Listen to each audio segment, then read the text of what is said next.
Salam sejahtera saudaraku yang diberkati oleh Tuhan. Rabu 8 Desember 2021 kita akan kembali belajar setelah sahabat kita hari ini dengan judul Apa yang Tuhan Tuntut. Mari kita akan awali pelajaran ini dengan berdoa. Bapa di surga, terima kasih buat kebaikan-Mu hari ini. Kembali kami akan belajar firman-Mu. Berkemurahanlah Tuhan memberkati, menolong, dan mengurapi kami. Dalam nama Yesus kami berdoa dan mengucap syukur. Amin. Saudara-saudaraku yang diberkati oleh Tuhan Yesus Kristus, sangat banyak dari tulisan para nabi berisikan ajakan kepada kesetiaan yang bukan hanya sekedar kesetiaan secara umum, tetapi secara khusus kesetiaan terhadap bagian mereka dalam perjanjian itu, yang diteguhkan sesaat sebelum mereka masuk ke dalam tanah perjanjian. Ini adalah apa yang Kitab Ulangan yang gambarkan peneguhan perjanjian antara Allah dan Israel. Setelah 40 tahun berkeliling, sekarang Tuhan akan memenuhi atau mulai memenuhi lebih banyak lagi janji-janji perjanjiannya, yaitu bagiannya dari perjanjian itu. Jadi Musa menasihatkan mereka untuk memenuhi bagian mereka juga. Sungguh kebanyakan dari tulisan-tulisan nabi-nabi pada dasarnya sama. Ajakan kepada umat itu untuk memenuhi akan bagian mereka dalam perjanjian.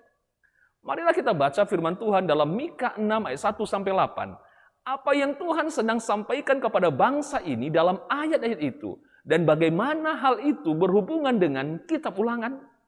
Saudara-saudaraku yang dikasih oleh Tuhan, para ahli Alkitab telah melihat dalam ayat-ayat di kitab Mika ini apa yang dikenal sebagai sebutan tuntutan perjanjian.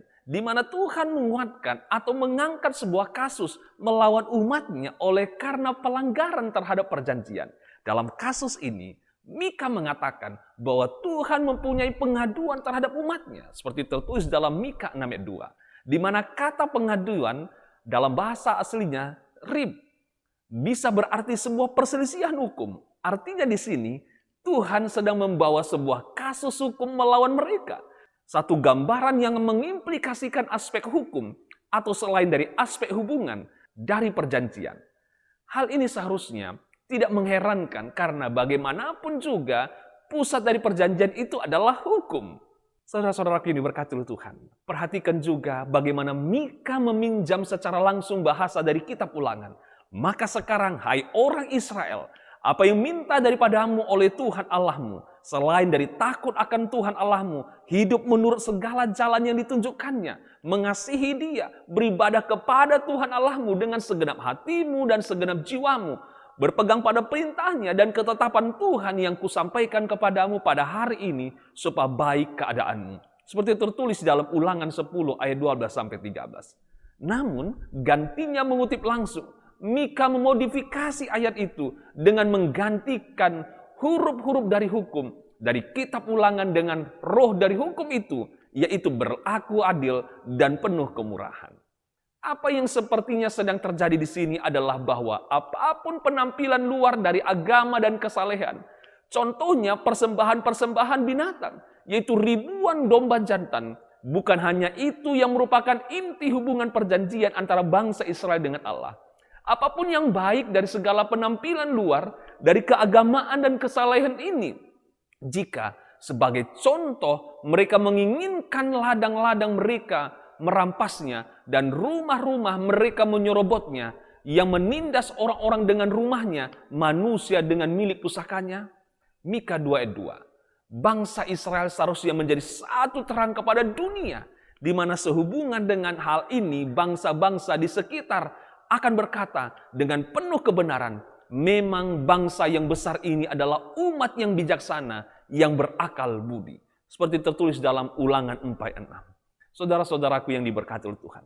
Jadi, mereka harus bertindak dengan kebijaksanaan dan akal budi yang termasuk di dalamnya bagaimana memperlakukan orang dengan adil dan berkemurahan. Saudara-saudaraku yang diberkati oleh Tuhan, kiranya pelajaran kita hari ini akan membawa berkat dan pertumbuhan rohani di dalam kehidupan kita dengan pertolongan Tuhan. Mari kita akhiri pelajaran kita hari ini dengan berdoa. Bapa di surga, terima kasih untuk kebaikan Tuhan, atas kemurahan dan waktu yang Tuhan berikan. Kiranya pelajaran hari ini menjadi berkat bagi kami, agar kami berlaku adil dan penuh dengan kemurahan seperti kasih Tuhan bagi kami. Berkati seluruhnya kami Bapa dapat menjadi pelaku firman, Terpujilah Engkau dalam nama Yesus, kami berdoa dan mengucap syukur. Amin. Biarlah pada esok hari kita akan kembali belajar pelajaran sekolah sahabat kita. Dan terima kasih saudaraku, Tuhan Yesus memberkati kita.